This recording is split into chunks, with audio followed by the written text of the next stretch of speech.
a todos ustedes, creyendo que el Señor hoy nos va a hablar, hermanos.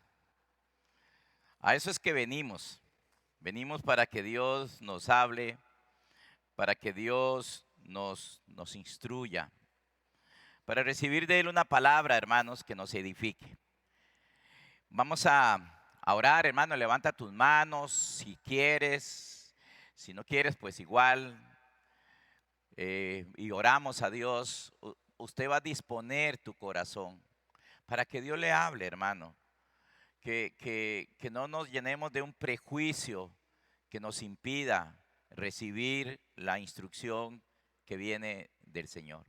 Padre, te agradezco este momento, Señor. Te agradezco que Cristo haya venido, no solamente en aquella venida primera, externa, física, para reconciliarnos contigo, para pagar la deuda y reconciliarnos contigo, para que nosotros hoy nos podamos reconciliar, Señor. Queremos pedirte que nos perdones realmente. Y entendemos, Señor, que el perdón tuyo es la puerta de iniciación para una vida fructífera, para una vida abundante, para una vida, Señor, nueva. Señor, haznos entendidos. Abre nuestros ojos espirituales, nuestros sentidos espirituales, el oído espiritual para escucharte, para tener tu fe. Los ojos espirituales para verte y seguirte a ti, Señor, y no tropezar con piedras, Señor. Gracias por eso, Señor. Y te pido que tú quites toda duda, todo temor, todo miedo, todo pecado, para que podamos así, Señor, experimentar la vida abundante que es Cristo, el reposo eterno que es Cristo, el gozo de la salvación que es Cristo y experimentar tu reino en nuestros corazones. Amén, amén, amén. Démosle un aplauso al Señor. Aleluya. Gloria a Dios. Puede tomar su lugar. Quisiera empezar en esta mañana. Yo estoy compartiendo el tema que se llama ¿cómo experimentar la vida abundante? Ya todos sabemos cuál es esa vida abundante, o por lo menos los que han venido siguiendo nuestra enseñanza. La tenemos ahí en YouTube, hermano, las enseñanzas pasadas, las de la semana pasada. Por si acaso alguno de ustedes no ha escuchado y quiere pues entender toda la serie, tenemos ahí las predicaciones en el canal de YouTube de Comunidad del Rey, para que usted se conecte, para que usted lo pueda seguir. De verdad no hay ninguna persona que está por primera vez, no hay nadie. O si hay alguien y le da pena levantar su mano para conocerlo. Si hay alguien, levante su mano nos gusta conocerle y saludarle aquí en esta casa, que usted se sienta en casa. No hay nadie de verdad por primera vez. Amén. Tenemos una dama ya, hermana, qué gusto de verdad. ¿Habrá alguien más, aparte de esta joven? ¿Habrá alguna otra persona que esté por primera vez que levante su mano? Bueno, pero sí tenemos a ella. Yo quiero que le demos una bienvenida aquí a la Comunidad del Rey. Bienvenida. Bienvenida. ¿Cómo experimentar la vida abundante? ¿Cómo experimentar a Cristo?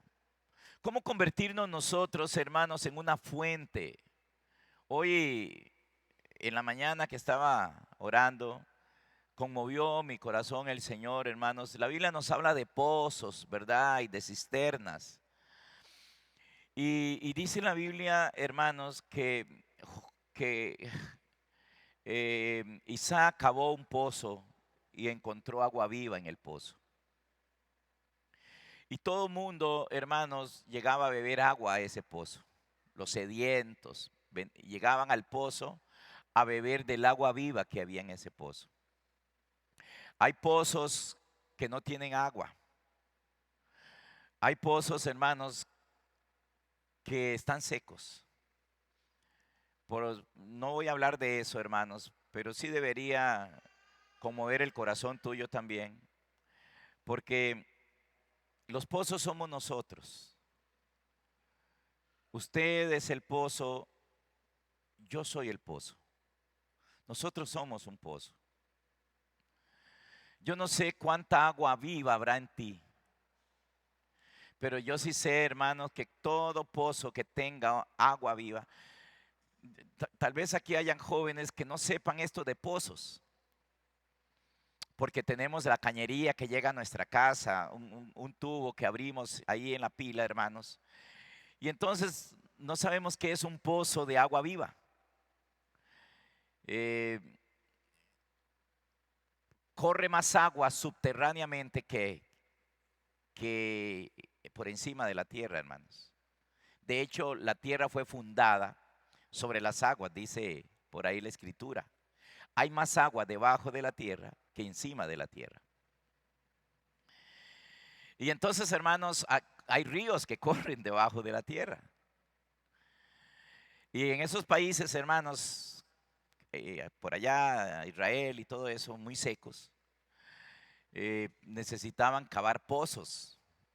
Y a veces cavaban pozos que los llamaban pozos de agua viva. Porque donde cavaban, se encontraban con un río subterráneo, con una corriente subterránea, y entonces a ese pozo se le llamaba un pozo de agua viva. Y hermano, ese pozo no se secaba nunca, porque tenía un río o una fuente de agua viva corriendo dentro de él. Pero habían otros pozos, hermanos, que nunca se encontró agua y eran pozos secos.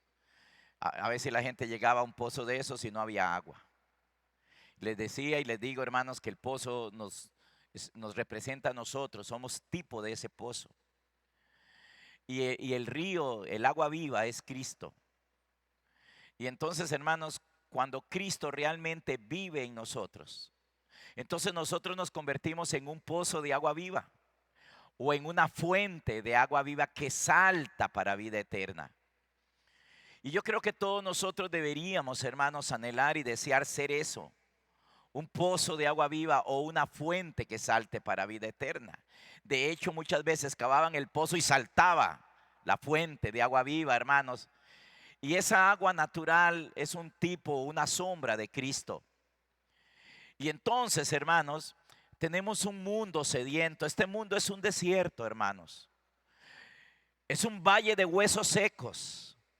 Es un desierto, hermanos. Y la gente tiene sed. Y el único que le puede saciar esa sed, me acuerdo de la samaritana, que Jesús, ella iba al pozo de Jacob, era un pozo, hermanos, que en un tiempo sirvió de tipo y sombra.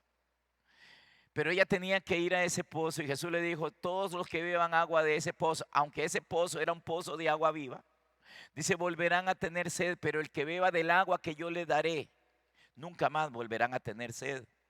Y ella le dijo, Señor, dame de esa agua para que ya no tenga que venir más acá. Y hermanos queridos, Jesús le dijo que Él era esa fuente de agua viva y que si ella bebía de Él, ella nunca más iba a tener que andar buscando agua en otros lugares. La necesidad que tiene nuestro mundo de hoy, hermanos, es la necesidad del agua de vida. Y esa agua de vida, hermanos, que es Cristo, tiene que saltar de nosotros, de usted y de mí, para que las personas puedan venir, hermanos, y de usted, de por su boca, comience a saltar esa fuente de agua viva. Tus palabras de vida, tus palabras de restauración, tus palabras, hermanos, que le traen vida a las demás personas. Es triste y lamentable, hermanos, porque muchas personas sí son una fuente, pero una fuente mala. Y aquí es donde uno entiende cuán importante es lo que dice la Escritura con respecto a que nosotros somos, o que de la abundancia del corazón la boca habla. ¿Qué hay en el corazón? La Biblia nos habla de dos ríos, ¿verdad? Nos habla del Jordán y nos habla del Nilo. ¿Qué tienes tú que ir a buscar aguas del Nilo? Decía por ahí un profeta del Antiguo Testamento. El Nilo nos habla del mundo. Nos habla, hermanos, de aguas contaminadas, de aguas de muerte. Hay muchas personas que tienen todo un Nilo que fluye a través de ellos, pero que la gente que bebe de eso se hacen más mundanos cada día, se hacen más impíos cada día. Pero aquel que beba de esta agua, de aquella roca eterna que seguía a Israel, esos tendrán vida eterna. Si Cristo es el que vive, y quiero comenzar con eso, me gustaría que me pusieran ahí en la pantalla, si fueran tan amables, el libro de Gálatas capítulo 2, versículo 20, por favor. Gálatas 2, versículo 20, si son tan amables. Usted lo va a leer ahí, yo lo voy a leer en mi Biblia para no darle la espalda a ustedes. Dice Gálatas 2:20, con Cristo estoy juntamente crucificado. Ya solo eso es una confrontación, hermanos. Ya solo eso. Con Cristo estoy juntamente crucificado. Fue la experiencia de Pablo y el mensaje que él predicaba. Él predicaba un evangelio de muerte y de vida, de un morir y de un vivir, de un morir y un resucitar. Nosotros podríamos agarrar ese versículo, hermanos, como hacen muchas personas, y apropiarnos de él, como mucha gente hace. Yo me apropio de ese versículo, dicen. Yo me apropio de ese pasaje, dicen muchos. Pero hermanos, si así es como funciona esta vida, yo digo que es pan comido, ¿verdad? De que nosotros nos apropiemos. ¿Saben cómo es eso, hermanos? Como que tu papá es un connotado X, maestro de obras, ingeniero, maestro, profesor, etcétera. Su papá tuvo que pasar un proceso para llegar a ser ese connotado. Y entonces, hermanos, que el hijo diga, yo me apropio de esa connotación de mi papá, sin que él pase por lo que su papá pasó. Eso no funciona así. Que él puede llegar a superar a su padre o por lo menos ser igual, totalmente de acuerdo. Pero tiene que pasar el mismo camino de su padre, recorrer el mismo camino. Esa graduación de tu papá, estoy hablando en un sentido figurado, no es nuestra graduación. Ese día que a tu padre le entregan el título de, ese día no nos lo entregaron a nosotros. ¿Qué quiero decir con esto? Que cuando Cristo murió, no morimos nosotros. Él fue el que murió. Y a nosotros nos toca morir. Por eso es que la Biblia dice, toma tu cruz y sígueme. ¿Ven? Toma tu cruz y sígueme. Pablo no está diciéndonos acá que cuando Cristo murió, Él murió. Que la muerte de Cristo se le imputó a Él. No, Él tuvo que pasar ese proceso.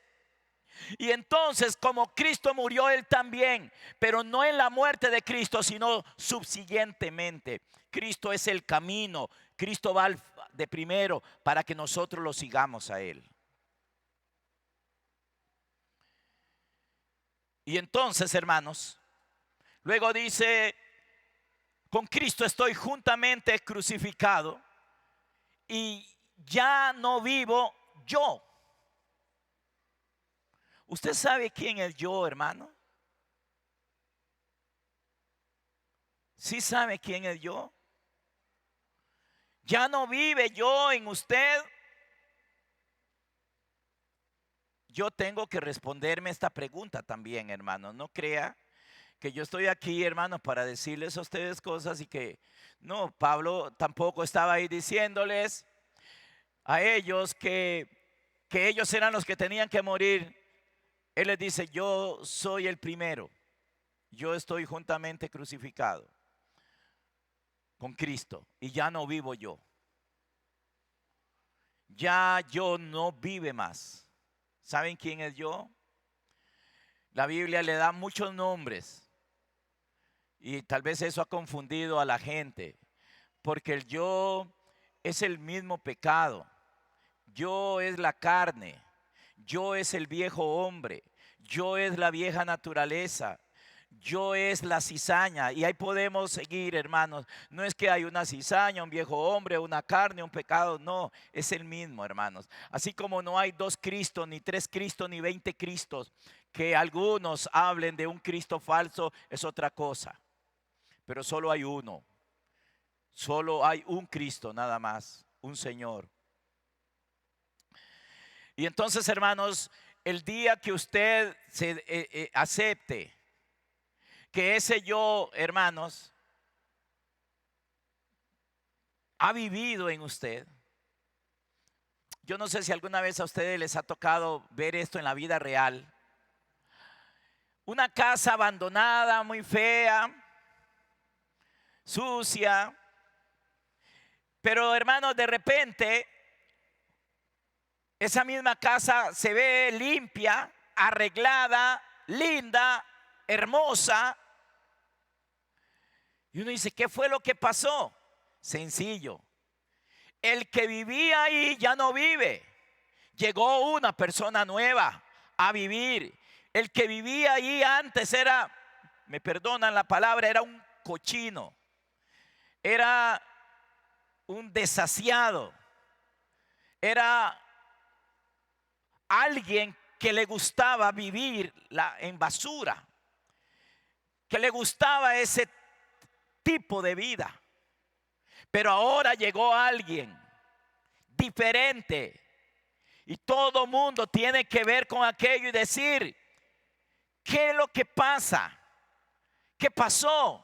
Es que ya no vive aquel, ahora vive este otro. Esa debe ser la realidad. Esta metáfora que estoy poniendo es de eso es que estaba hablando el apóstol Pablo. Cuando yo vive, cuando yo es el que vive, uno es una cosa, el hombre es una cosa. Pero cuando yo ya no vive, cuando ya no vive yo y es Cristo, es otra cosa. Y esa es la verdad del Evangelio, hermanos. Este es el Evangelio. Yo es un pecador. Cristo no es pecador. Si es el cochino el que vive, entonces todo estará sucio. Todo lo que sale de esa casa es sucio. Hasta se pasa cerca de casas que huele feo. No sé si has llegado a alguna casa y uno dice que feo que huele aquí. Huele a perro, huele a basura, huele a excremento, huele a orines. ¿Nunca le ha pasado, hermanos? Pero uno llega a casas y dice, uy, qué rico que huele aquí. Huele a limpio. Huele a perfume. De la abundancia de lo que hay adentro. Lo que hay adentro sale para afuera y sale por la boca. La lengua es como un timón, dice Santiago. Que hermanos, que maneja, con la cual se maneja toda la vida, todo el cuerpo, todo. Y entonces, hermanos queridos, todo el asunto consiste en eso, en que ya no viva yo.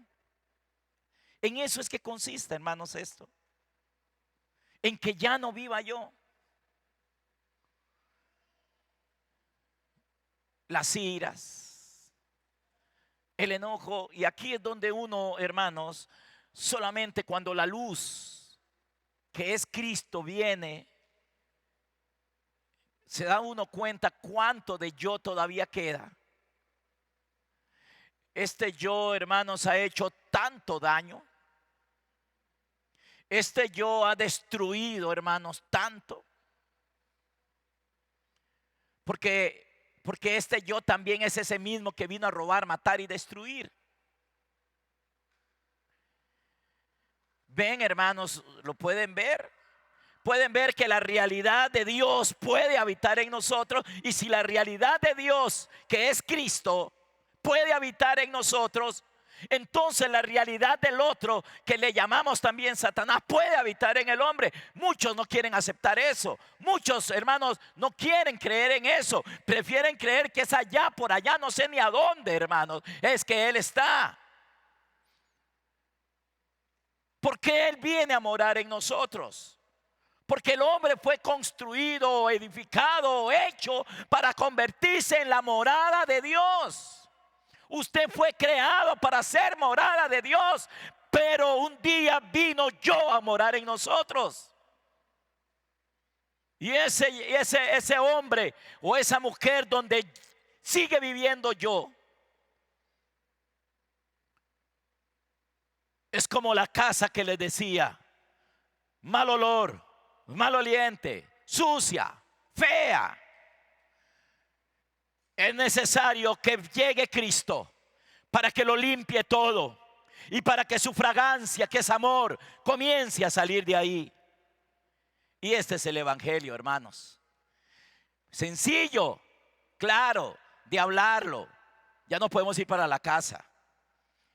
Pero usted, hermano, se va y yo, y es posible que todavía yo siga viviendo ahí.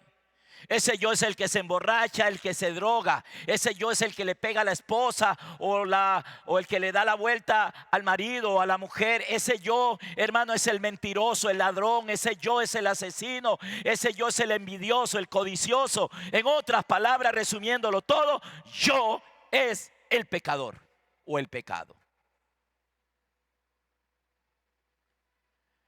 Y entonces, la razón de Cristo venir fue para hacer morir a ese viejo hombre.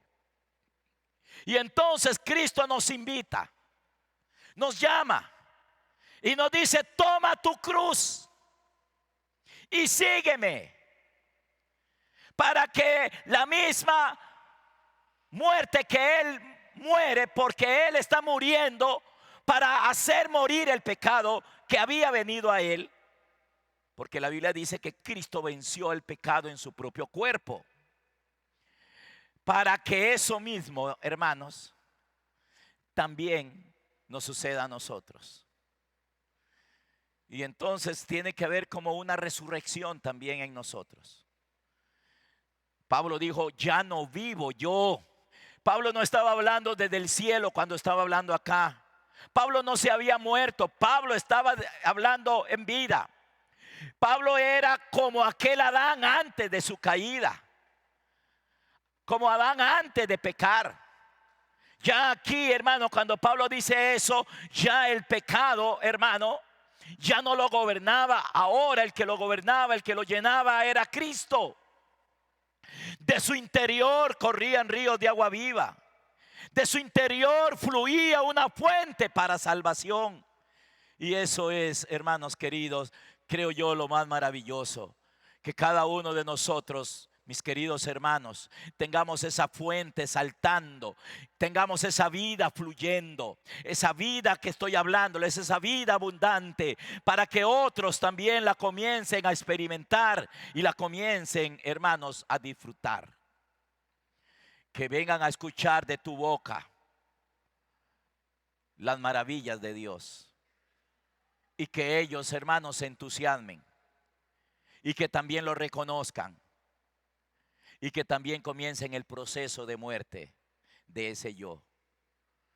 Esa es la circuncisión, hermanos, que hemos venido hablando. Y quisiera, hermanos, llevarlos un momento al libro de Josué, capítulo 7. Vamos a Josué, capítulo 7. Cómo experimentar esta vida abundante.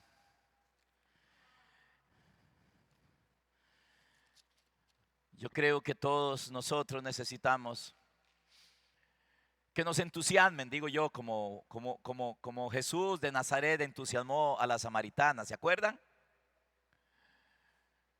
Jesús la entusiasmó y le dijo, yo tengo un agua, le dice, que si bebe de esa agua nunca más volverá a tener sed. Y le despertó algo y le dijo ella, dame esa agua, Señor, para que no tengan que venir aquí a sacarla. Y Jesús terminó enseñándole que el agua de vida era Él, que Él era el Mesías que había venido para convertirse en esa agua de vida, para que ya no tuviera que estar bebiendo de otro pozo, para que ya no tuviera que estar bebiendo de otra fuente, sino para que pudiera beber de Él. Capítulo 7 del libro de Josué. El tema se llama ¿cómo experimentar la vida abundante? Y entonces, hermano, yo le puse a esta parte la clave. Todos nosotros, ¿cuántos tienen celular de los que están acá? Levánteme la mano, ¿cuántos tienen celular? Si usted no tiene celular, no levante la mano, pero si usted tiene celular, levanta la mano, levántela. Los que tengan celular. Ok, entonces todos ustedes, supongo que todos ustedes tienen una clave para poder abrir su celular, ¿sí o no? O no. Y usted, esa clave, dependiendo de lo que usted tenga ahí, usted no se la da a nadie, ¿verdad? Si usted es una persona honesta, una persona transparente, usted no tiene problemas en que tu esposa o que tu esposo sepan tu clave, ¿verdad? No, es que tienen que respetar mi privacidad. Hermanos, a mí me parece que eso entre el matrimonio no debe existir. No debe haber privacidad, ese tipo de privacidad, hermanos. No lo veo conveniente en ningún sentido, ni correcto tampoco, hermanos. Su clave debería de saberla tu esposo y la de suya, hermano, su esposa. Que usted se pueda ir y que quedó el teléfono ahí y que lo abrió y que vio y usted anda tranquilo. Pero si el viejo hombre, si el yo estaba gobernando tu vida, mire hermanos, usted hasta se baña con el celular, se compra una bolsa de esas para que no se le meta el agua y se mete al baño con el celular colgado en el cuello. Pues usted no quiere que nadie lo vea, ¿verdad? Y cuando duerme lo esconde.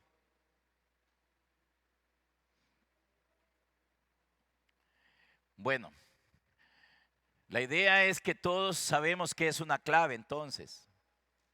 Mi celular tiene una clave. Y esa clave tiene 4 dígitos. Y yo presiono los 4 dígitos y mi celular se abre y puedo usarlo. También tengo una tarjeta de crédito que también tiene una clave, hermanos, y también tiene 4 dígitos, mi tarjeta. ¿Se imagina, hermano? ¿A usted nunca le ha pasado que usted iba al cajero y cuál era la clave? Y se le olvidó la clave. ¿Nunca le ha pasado? A mí sí. ¿Y qué pasa cuando a uno se le olvida la clave, hermanos? Usted puede tener ahí adentro cualquier cantidad de dinero, pero si usted no se sabe la clave, ese día no va a poder almorzar porque va a sacar plata para almorzar, hermano, y va a tener que aguantar hambre, aunque tiene el montón allí, porque usted Se le olvidó la clave. Permítame decirle, hermanos, que hay una clave para que nosotros podamos experimentar a Cristo, nuestra vida abundante. Para que usted pueda experimentar la vida. Para que esto que el apóstol Pablo dice, para que ya no viva yo y viva Cristo. Por eso es que hay personas, hermanos, que cuando uno les dice que este evangelio, que la razón de la venida de Cristo, hermanos, es para quitar el pecado y que podemos llegar, hermanos, a no pecar, para muchos eso es muy raro, es muy extraño, muy difícil de creer. ¿Cómo que no? ¿Cómo que vamos a vivir sin pecar? Bueno, si leyéramos algunos versículos tan serios y los aplicaran, pero eso no se los aplican, ¿verdad? Eso, a la gente no le gusta aplicarse eso, como por ejemplo, todo aquel que peca no le ha visto ni le ha conocido. Ah, no, ese no me gusta. Ese no lo tomo y me lo aplico, y es el más real para la mayoría de la iglesia de hoy, hermanos. O sea, si hay algún versículo que la gente debería de aplicarse, es ese. Está en Primera de Juan, capítulo 3. Por ahí el versículo 5 o el 6, no sé, uno de esos. Ese sí debería de aplicarse y decir, eso que dice ahí está hablando de mí.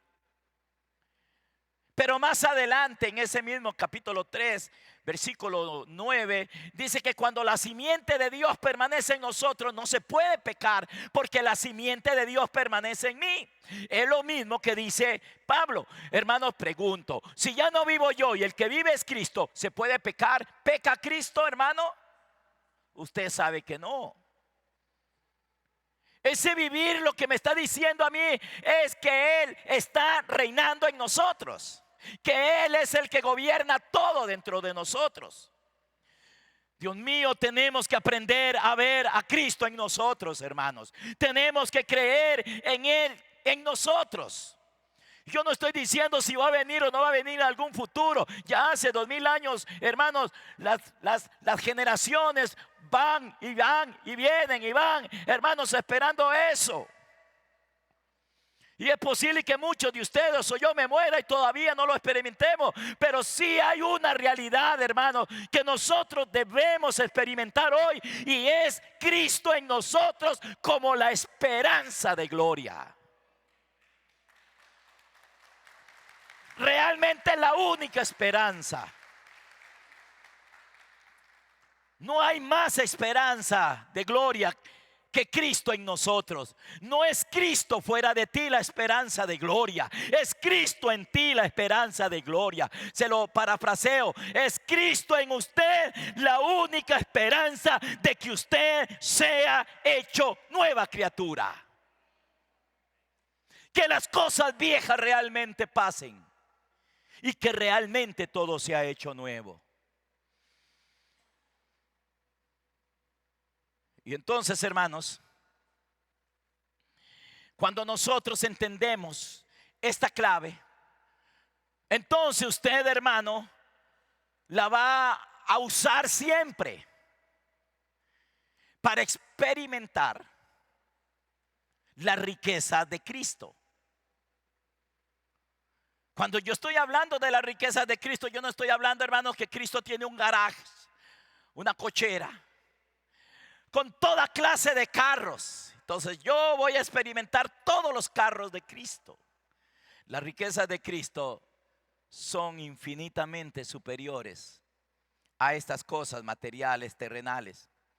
No estoy en contra, hermanos, porque la Biblia me habla de santos hombres, de santas mujeres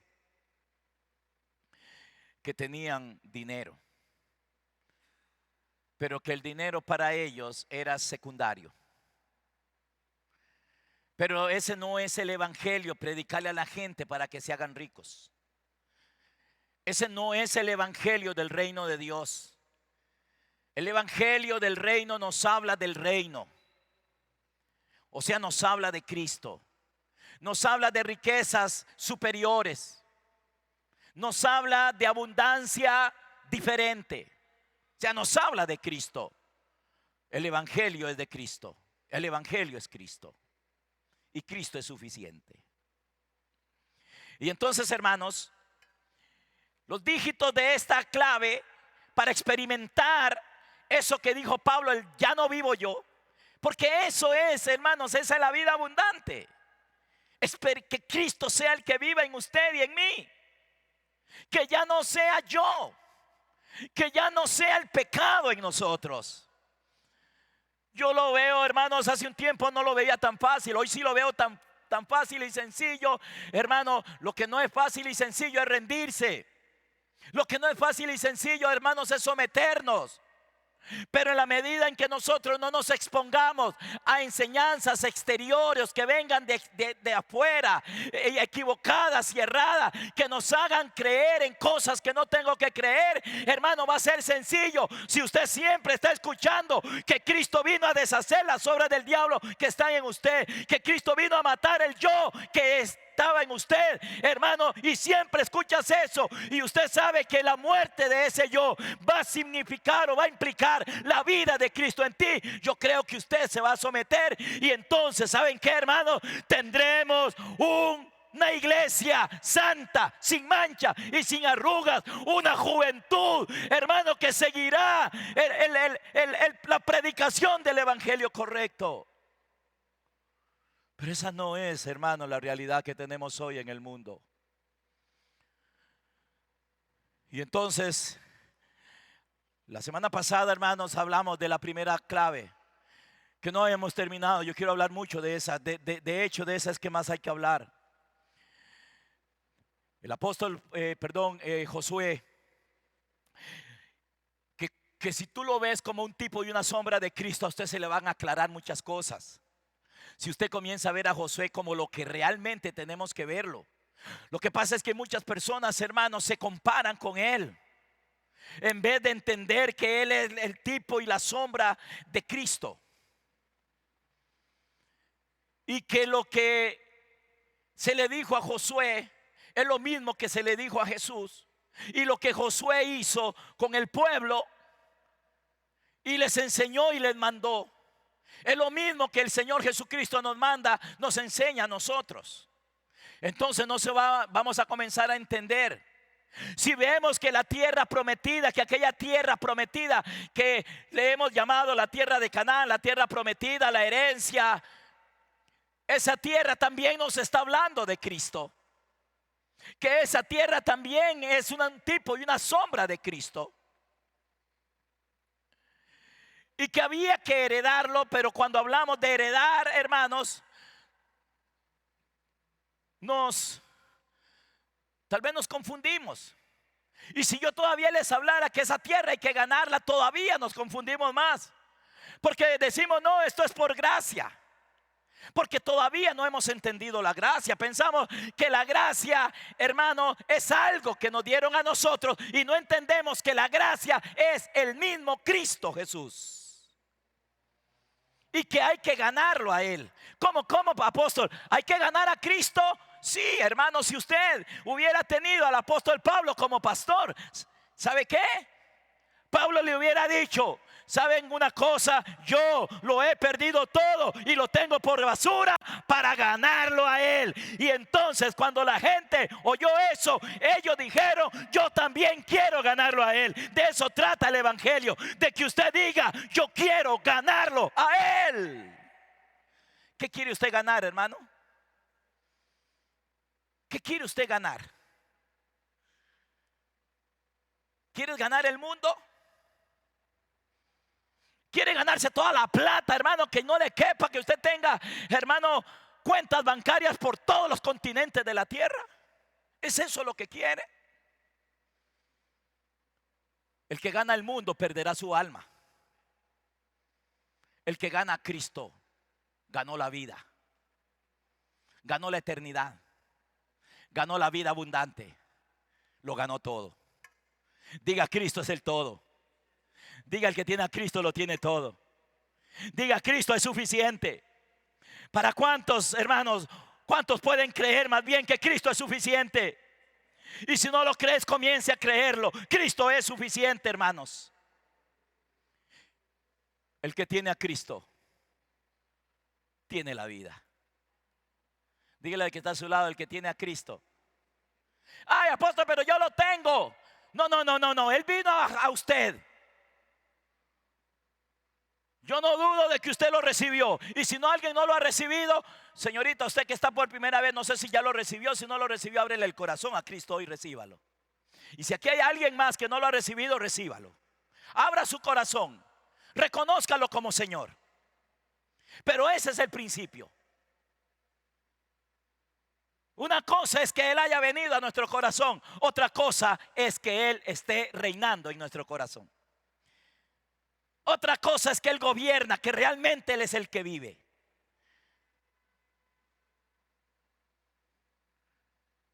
Yo no veo novelas, hermanos, pero cuando antes de terminar las noticias de Canal 6, dicen, ponen ahí el próximo programa.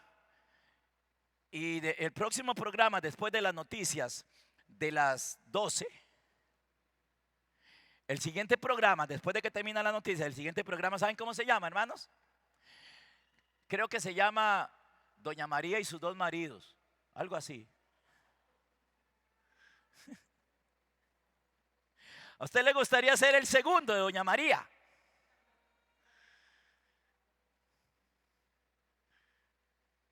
Bueno, hermanos, aunque usted no lo crea,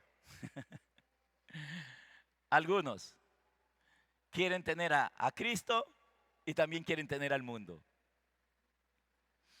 Algunos quieren tener dos maridos, dos señores, pero no se puede servir a dos señores. Ninguno de los dos se toleraría. Los deseos de la carne son contra el espíritu y los del espíritu son contra la carne y se oponen. Y a usted le toca rendirse. A usted le toca, hermano, decidir. ¿Cuál de los dos quiere usted que reine en usted? ¿Cuál quiere usted que gobierne su vida? Y un día Pablo dijo, lo he perdido todo para ganarlo a Él. Yo lo que quiero es que Cristo gobierne mi vida. ¿Cuántos de los que están acá quiere, hermano, que sea Cristo y no el yo? Que sea Cristo y no el pecado. Que sea Cristo y no lo otro. ¿Cuántos, hermano? Si usted quiere eso, dígale, Señor, esto es lo que yo quiero. Que tú seas mi Señor, que tú seas mi Rey, que tú seas mi vida, que tú seas mi todo. Y no como la señora esa de dos maridos. Que realmente lleguemos, hermanos, que realmente podamos decir, ya no vivo yo. Y entonces, hermanos, esta primera clave, dijimos que era la circuncisión. La circuncisión, había una circuncisión externa, que era la señal del pacto. Que si el hombre, hermanos, que los que decían que eran de Dios no estaban circuncidados, entonces ellos habían violado el pacto, estaban fuera del pacto. Ellos no tenían derecho ni acceso a Dios. Ellos eran incircuncisos. Ellos eran como lo que nosotros llamamos hoy inconversos, impíos, mundanos, viles pecadores. Uno espera, hermano, que la iglesia del Señor termine diciendo, yo era un vil pecador, pero ahora soy la justicia de Dios. Pero a veces, hermanos, nos encontramos los que llamamos cristianos diciendo que todavía son pecadores. Yo sigo siendo un pecador, dicen. Entonces no son salvos. Entonces no han experimentado la salvación. Entonces no saben lo que es que Cristo viva en ellos. Ciertamente por nuestras fuerzas, medios, no podemos dejar de pecar. Porque el pecado, hermano, es un árbol que tiene que ser cortado. Que tiene que ser cortado de raíz. Y el que tiene el hacha para cortar ese árbol no es el apóstol, no es el predicador, no es el pastor, no es el profeta. El que tiene el hacha para cortar ese árbol, aleluya, se llama Cristo el Señor. Y cuando usted se rinde, Él lo corta de raíz. Y ya el pecado no se va a enseñorear más.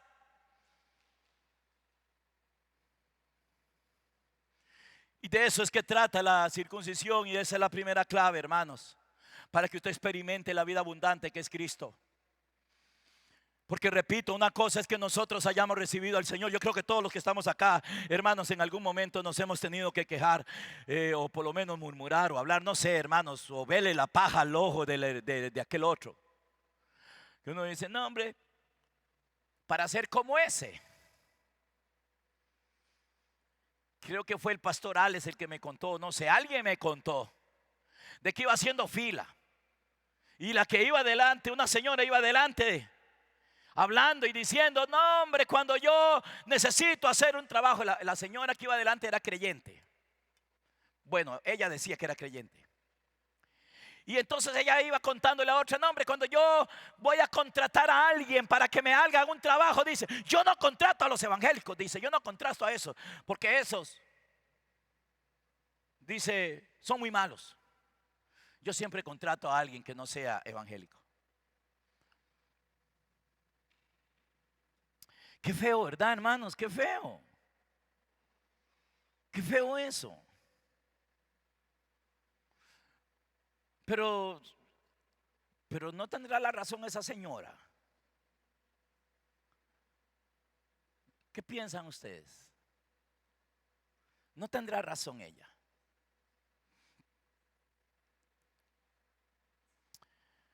Porque, hermanos queridos, una cosa es que Cristo venga a nuestro corazón, porque usted un día lo recibió, lo reconoció, lo confesó como su Señor, como dice Romanos 10, 9 y 10, que si confesamos con nuestra boca, etc. Y otra cosa muy diferente, hermanos, es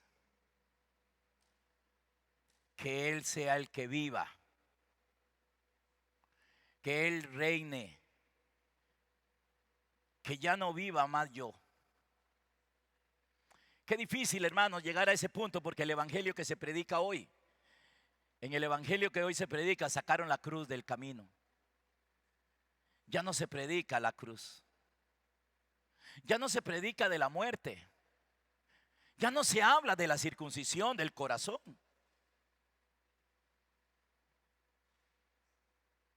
Cuando Israel salió de Egipto, el primer requisito para poder entrar a la tierra prometida, la tierra buena, la tierra que emana leche y miel, que es una sombra, que es un tipo, que es una figura de Cristo.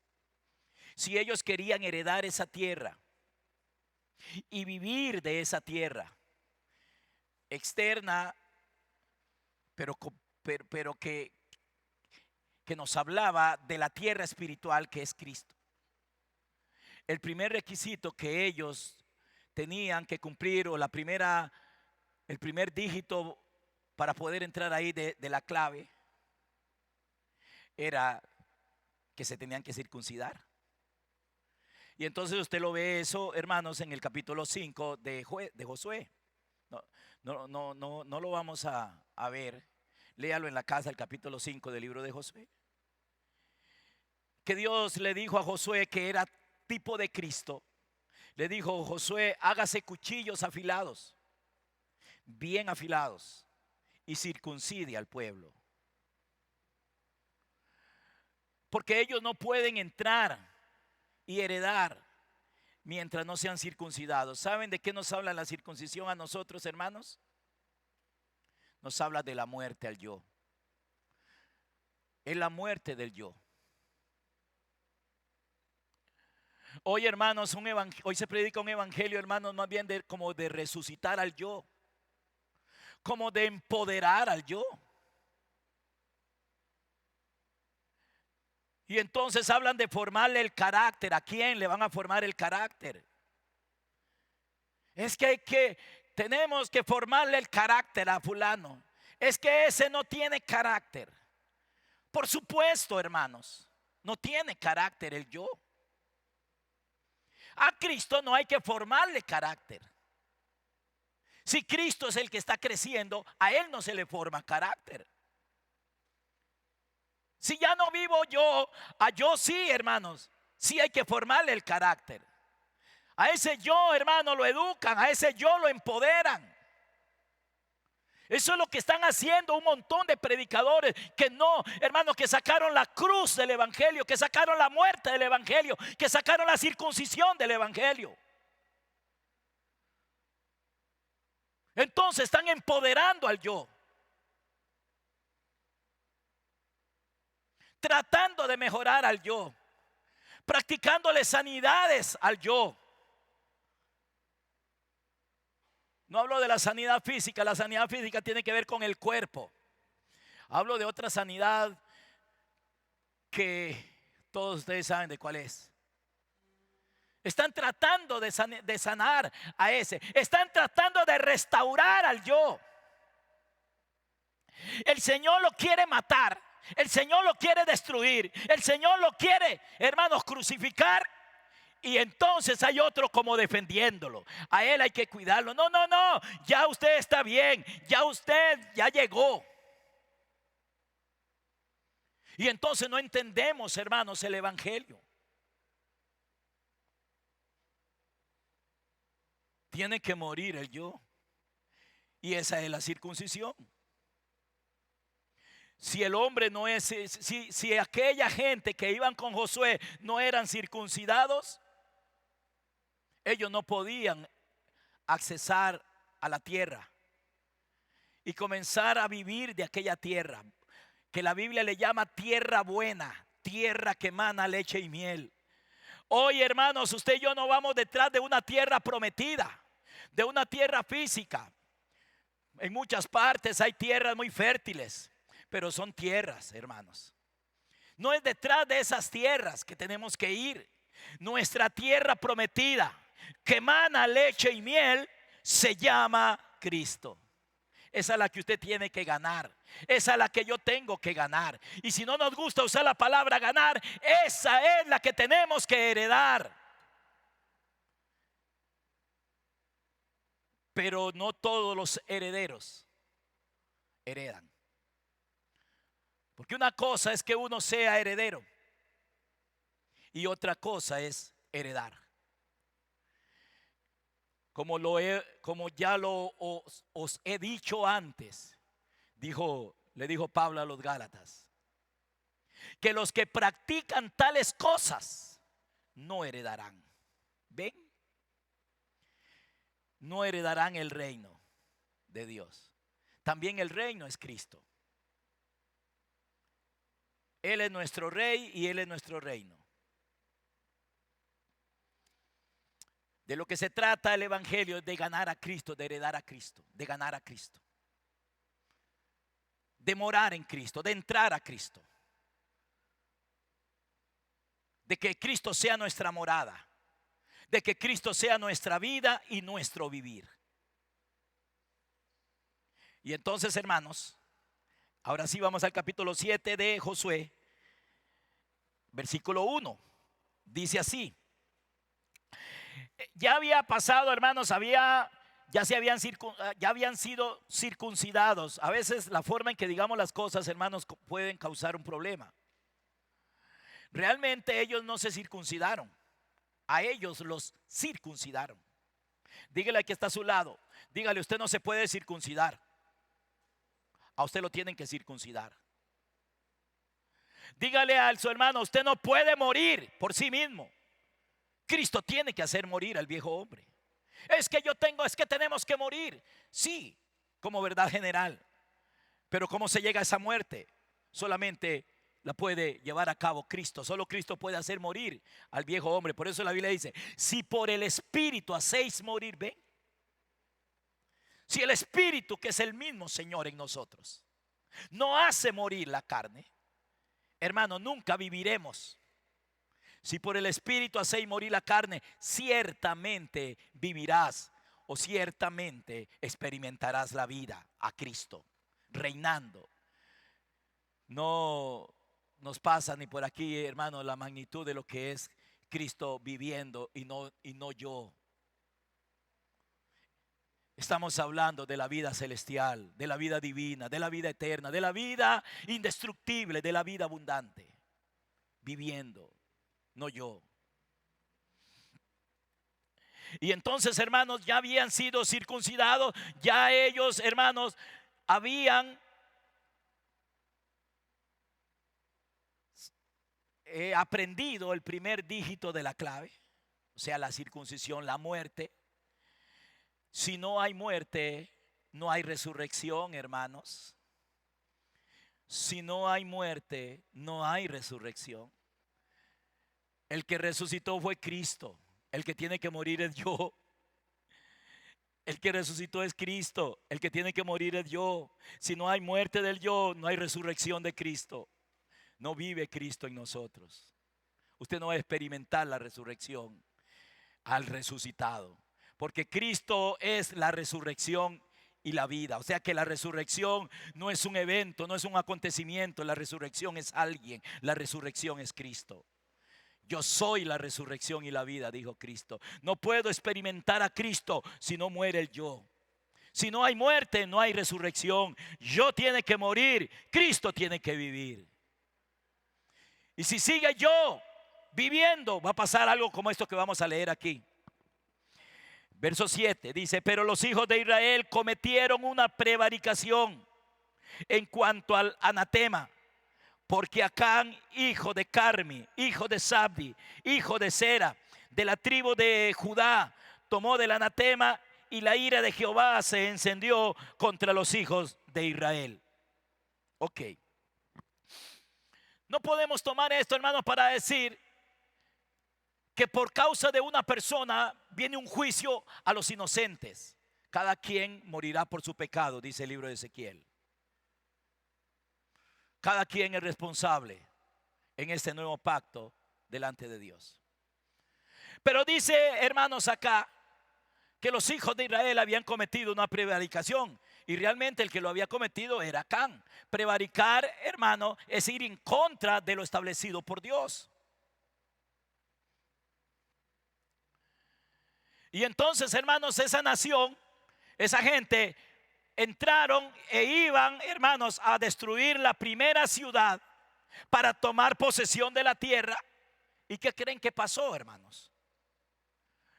Los vencieron, mataron a 30 y resto de ellos, y no pudieron. Entonces Josué se puso a llorar. Vean lo que dice en el versículo 10. Dice, versículo 10 de este mismo capítulo 7: y Jehová dijo a Josué: levántate, ¿por qué te postras así sobre tu rostro? Porque cuando Israel fue vencido por causa del pecado, por causa de lo que Acán hizo, Josué se fue a llorar y le dijo: Señor, ¿y para qué nos traes acá? ¿Para que nos venzan? Y estaba ahí postrado, llorando, como muchas veces nosotros nos ponemos, hermanos queridos, a lamentarnos delante de Dios porque nos está pasando algo malo. Y el Señor dice: ustedes son los culpables. Lo que le está pasando por culpa suya. Y eso no nos gusta. ¿Cómo está tu matrimonio? Bonito. Usted tiene mucho que ver en eso. Horrible. Usted tiene mucho que ver en eso. Ah, no, ya se desbarató el matrimonio. Pues uno de los dos es el causante. Se desbarató por causa de los dos. Porque un día, hermano, eso es extraño, ¿verdad? Se casan enamorados, hermanos, y cuando están de novios, usted es la mejor, usted es el mejor, mi chiquito para allá, mi chiquita para allá, mi gordita para acá, mi gordito para acá, hermanos, y 3 años están, hermanos, agarrados del pelo, perdónenme el término, ahí, hermanos, en una corte, peleándose, hermano, y ya no quiero ni verlo, ya no quiero vivir con él, ya no quiero vivir con ella, estoy obstinado, me tiene hasta aquí. ¿Ve? ¿Por qué? Y entonces Josué está llorando: Señor, ¿por qué nos pasó esto? ¿Cuántos de ustedes, hermanos, han llorado también delante de Dios? Señor, ¿por qué me está pasando esto? Señor, yo no entiendo. Ese cochino diablo, sí, ese cochino diablo que está en usted. Ay, apóstol, ¿cómo? Sí, hermano. Y si usted no puede creer en esto, entonces, no, hermano, usted va a ser derrotado porque usted no quiere aceptar que el enemigo está en usted. Serio lo que estoy diciendo, hermanos. de donde echó cuando Jesús le dijo a Pedro: Satanás, apártate de mí. Él lo estaba viendo en Pedro. Pedro no era Satanás, había alguien en él.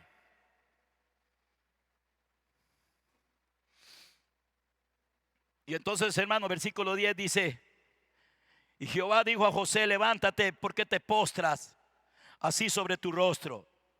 Le dice: Israel ha pecado y aún han quebrantado mi pacto. Ojo, ojo con el versículo 11. Israel pecó, han quebrantado mi pacto que yo les mandé, y también han tomado del anatema, y hasta han hurtado, han mentido y aún lo han guardado entre sus enseres. Hermanos, esta es la realidad. Si hay alguien que debería, hermano, aplicarse un versículo de la Biblia y decir: yo me apropio, es este, porque esta es la realidad de los seres humanos. Han quebrantado, hemos quebrantado el pacto. ¿Cuál fue el pacto? Hermano, lo que quiere decir aquí es que este Acán no se circuncidó y quebrantó el pacto. Él no se quiso circuncidar. Qué parecido a los que no se quieren vacunar. Oh, ese es otro tema. Esta manada de jupones, ¿por qué no se vacunan? ¿Cuál es el problema, hermano? ¿Cuál es el problema? ¿Usted en qué estupidez se está creyendo? ¿Por qué no se vacuna?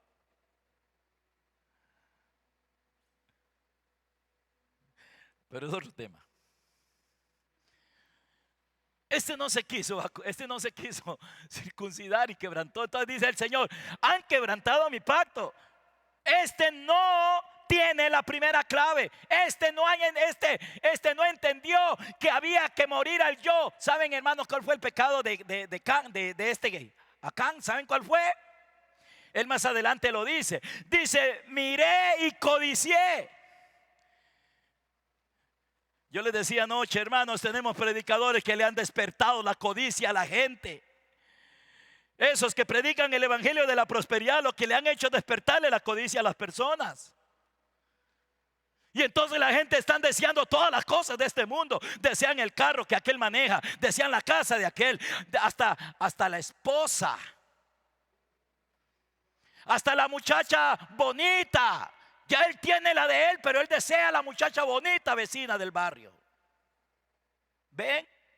Porque les han despertado, hermano. Porque si no, el hombre no es circuncidado, que es la muerte al yo, ese hombre va a ser como Acán y comienza a codiciar todo. El Hijo de Dios no debe codiciar nada. El Hijo de Dios debe, me perdona la palabra que voy a usar, el Hijo de Dios debe babear por la presencia de Dios. Debe desear la presencia de Cristo. Debe desear llenarse de Dios. Debe desear a Cristo como su todo. Aleluya. Si usted va a tener pasión por algo, que sea por Cristo. Si usted va a desear algo, que sea Cristo. Este hombre acá, hermano, por codiciar aquello, se perdió lo otro. Porque ya me están dando la señal para terminar, hermanos. Y dice la escritura que este Acán no pudo entrar. ¿Era heredero Acán? ¿Era un heredero? Yo creo que todos ustedes, hermanos, por lo menos los que más conocen de Biblia, me van a decir que sí. Era un israelita. La tierra prometida era para él también. El reposo era para él. La tierra que emana leche y miel era para él, y para su esposa y para sus hijos. Pero si usted sigue leyendo, hermanos, una vez que Dios le dice a Josué: el problema de este es que quebrantó el pacto. El problema es que quebrantaron el pacto, que pecaron, y que todavía, y que tienen guardado eso ahí dentro de ellos. Ya hoy, hermano, no lo guardamos debajo de un piso, debajo de una tienda. El problema del hombre es que anda la codicia metida dentro de él, anda el pecado metido dentro de él. Ahí lo tiene, quebrantó el pacto. El hombre no quiere rendirse para que el Señor haga morir. Hermano, le tienen miedo a ese que viene con el hacha en su mano. Le tienen miedo a ese, hermano, que bautiza con Espíritu Santo y con fuego, que el aventador está en su mano. No le tenga miedo al Señor, hermano. Ríndase a Él. Que haga morir el pecado en ti. Que haga morir al viejo hombre en ti. Que lo destruya, hermano. Y vino, hermano, y entonces a este Acán hubo que matarlo. Fue una historia real, pero esto nos habla a nosotros del viejo hombre. Acán representa al viejo hombre. O sea que todos nosotros cargamos un Acán, hermano, o tal vez ya no, tal vez ya muchos podemos decir: Acán ya no vive en mí, ya no está eso en mí, ya no está lo que me estorba para poseer la tierra, para heredar la vida. Los demás no tenían el problema. Y lo mataron a pedradas, hermanos. Su pecado alcanzó toda la familia. Es lo que les decía ahora. Un hombre se paseó en el matrimonio, o la mujer, cualquiera de los dos se pasearon en el matrimonio. Y estoy hablando de los que llamamos cristianos, hermanos. Conozco cristianos que se han divorciado 5 veces. Bueno, si se le pueden llamar cristianos. 5 veces, hermanos.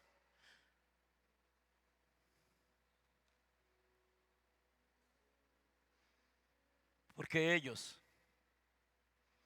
no se han rendido al Señor. Porque ellos no han permitido que el Señor haga la obra en su corazón. Ese fue el problema de Acán, hermanos. Quebrantó el pacto. Me vale la circuncisión, me vale eso. No se quiso. Ahora está llorando Josué y el pueblo está llorando, como nos pasa muchas veces a nosotros. Hay veces que no es llorar y lo peor de todo es que a veces hasta le reclamamos a Dios y le echamos las culpas a Dios de lo que está pasando. Dios le dijo: un momento, Josué, quiero que entienda algo. El problema no soy yo, el problema es que el pecado lo guardaron. Si hay algo que la iglesia necesita, que la humanidad necesita, hermanos, es la muerte del yo. Pablo le llamó a eso en Colosenses capítulo 2, me lo ponen ahí, Colosenses capítulo 2, versículo 11, me lo ponen por favor en la pantalla. Colosenses 2:11, Pablo le llamó a eso la circuncisión de Cristo. El echar de vosotros el cuerpo pecaminoso. Pero lo que tenemos que entender, hermanos queridos, es que nosotros no nos podemos circuncidar por nosotros mismos. Es que nosotros no podemos, hermanos queridos, hacernos morir a nosotros mismos. La parte de nosotros es comenzar a aborrecer ese yo, odiarlo con todo el corazón y decirle: Señor, ya yo no quiero más eso en mí. Tendríamos matrimonios hermosos. ¿Lo ven, hermanos? En él también fuiste circuncidados con circuncisión no hecha a mano.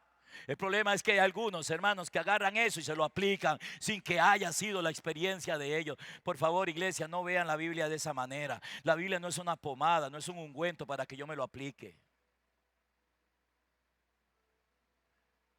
Y entonces dicen: hermano, es que ya yo fui circuncidado. Y entonces tenemos, hermanos, una iglesia que para nada estaba brotando un río de agua viva de ellos.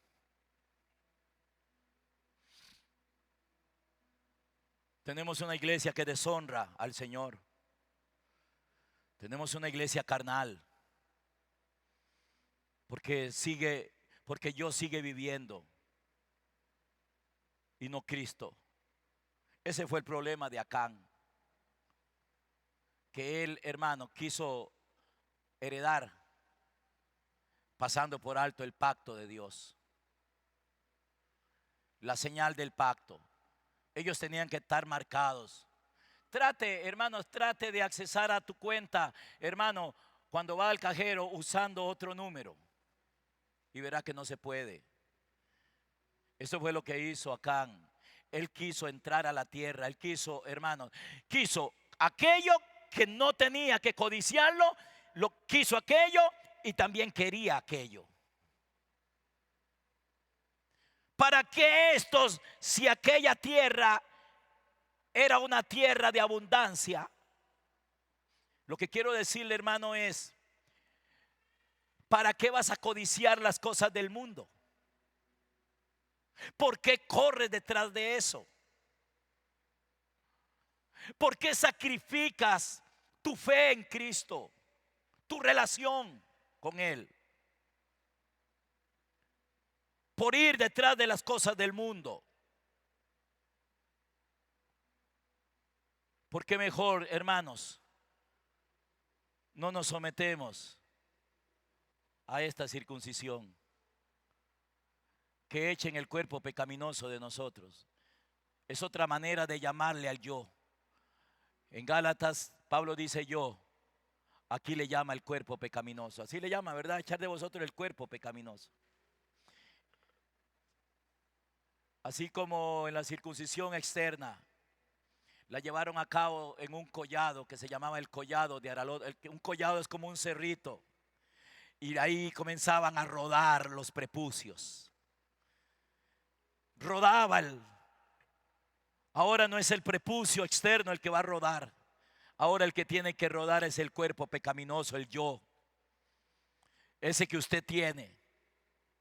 Ese que está trayendo dolor a tu familia, como le trajo a Acán dolor a la familia de él y a él mismo. Es que aquí Acán, hermanos, guió a su familia por mal camino. Y muchas veces, hermanos, la esposa y los hijos siguen al marido. Como muchas veces sucede en la iglesia, que las iglesias siguen a los pastores. Y no es que nos tenemos que quitar. Yo digo, no, yo no me tengo que quitar esta responsabilidad. La gente tiene que ver un pastor fiel y leal a Cristo. La familia tiene que ver un padre fiel y leal a Cristo. La esposa tiene que ver a un marido fiel y leal a Cristo, pero el marido también tiene que ver una esposa obediente a Cristo. Y entonces, hermanos, cuando el pacto de Dios es una realidad en nosotros, eso que está ahí, ese es el pacto. Cuando el cuerpo pecaminoso rueda, ya no vivo yo, ya no está. Y eso solo lo puede hacer Cristo cuando tú te rindes a Él. Entonces, hermanos, ya no habrá pecado. Porque es el pecado el que trae dolor. El pecado trae dolor y trae muerte. Familias destruidas, matrimonios destruidos, mujeres en el cementerio y hombres en la cárcel porque el marido mató a la mujer o el amante.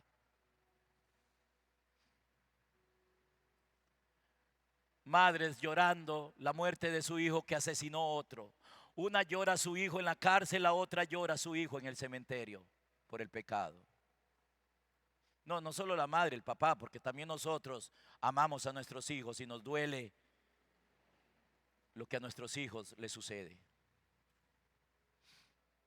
Todos los papás que habemos aquí están de acuerdo conmigo, ¿verdad? Hermanas, quiero que entiendan que ustedes no aman más a los hijos que nosotros los padres.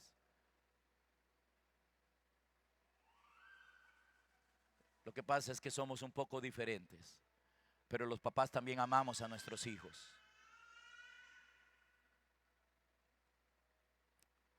Dolor como el que causó Acán. Muerte. Nada más porque cuando llegó el momento en que él pudo haberse circuncidado, o someterse más bien, someterse a la circuncisión, yo veo que él no lo hizo porque Dios le dijo a Josué: Josué, Israel ha violado el pacto. Ese era el pacto.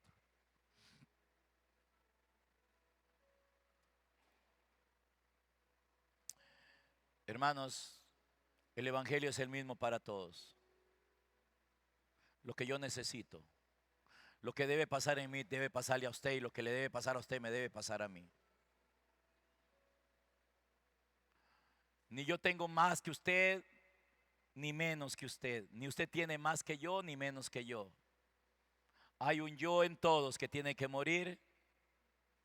Aleluya. Pero hay un Salvador común para todos. Hay un Señor para todos. Pero no puedo experimentar a Cristo si yo, hermano, sigue viviendo en mí. No puedo disfrutar la vida abundante que es Cristo mientras yo esté en mí. Qué tonto Acán, ¿verdad, hermanos? Se la perdió, ¿verdad? Y podemos decir eso que yo dije. Lo que pasa es que muchos de nosotros hemos vivido como Acán también. Pero para eso predicamos, para que usted hoy le ponga fin. Y yo también. Oh Acán, pudiste haber heredado la tierra, pero violaste el pacto de Dios. Hermanos, lo que hay para ustedes es muy grande. Hermanos queridos, lo que hay para cada uno de nosotros es extraordinario y maravilloso. Solo rindámonos. Solo digámosle, Señor, circuncídame. Dígale, Señor, no tengo miedo que vengas con el hacha para ponerla a la raíz del árbol malo. Dígale, Señor, no le tengo miedo al bautismo en Espíritu Santo y en fuego, y al aventador con el cual avientas la era. Todo eso está hablando de nosotros. Y entonces, hermanos, Acán entrará con su esposa y con sus hijos a la tierra prometida. Usted entrará, pero también entrarán tus hijos.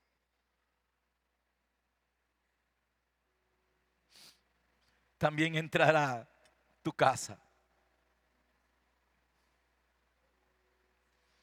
Maldito Acán.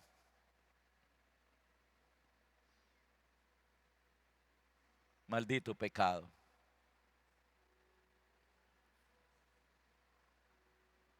¿Qué le parece si se pone de pie, hermano?